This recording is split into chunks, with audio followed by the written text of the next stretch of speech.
มาเบิ่งมากไหมทุกคน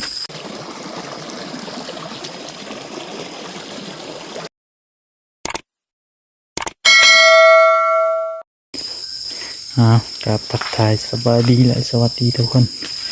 วันนี้จะออกมาการคือเก้าเนาะตอนนี้อยู่ป่าแล้วทุกคนเลยรอลุ้นนับกันว่าสิพบยังไงนี้ทีมงานเราได้แยกย้ายกันไปแล้วตอนนี้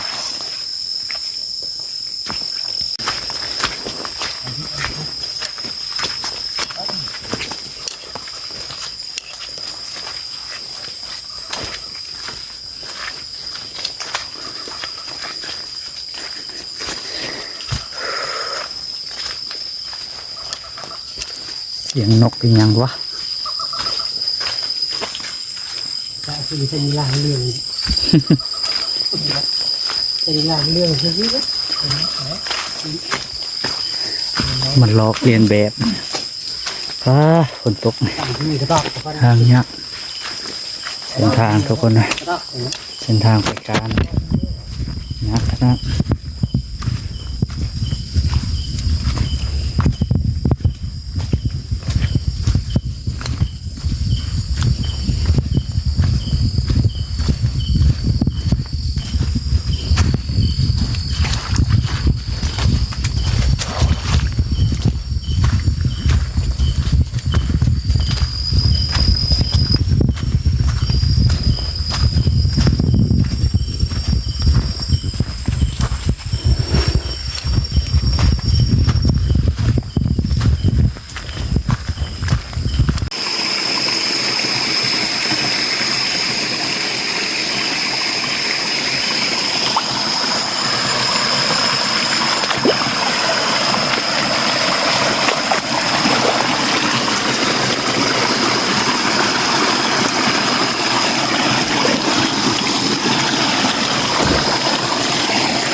ลองกันนะทุกคนนะ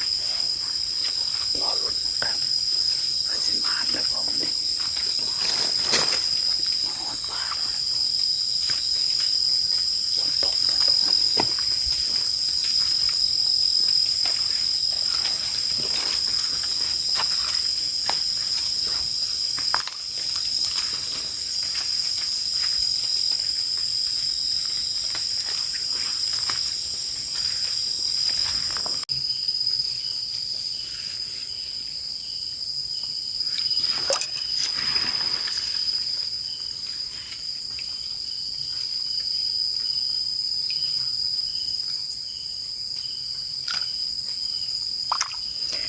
ปูทุกคน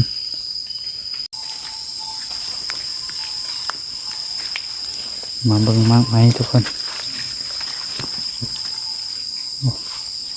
ต้น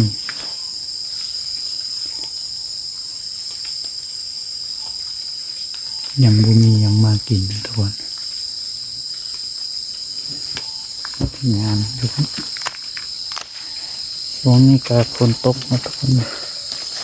เดินทางก็ลำบากในจังหวัดมันล้นอยู่ตามทาง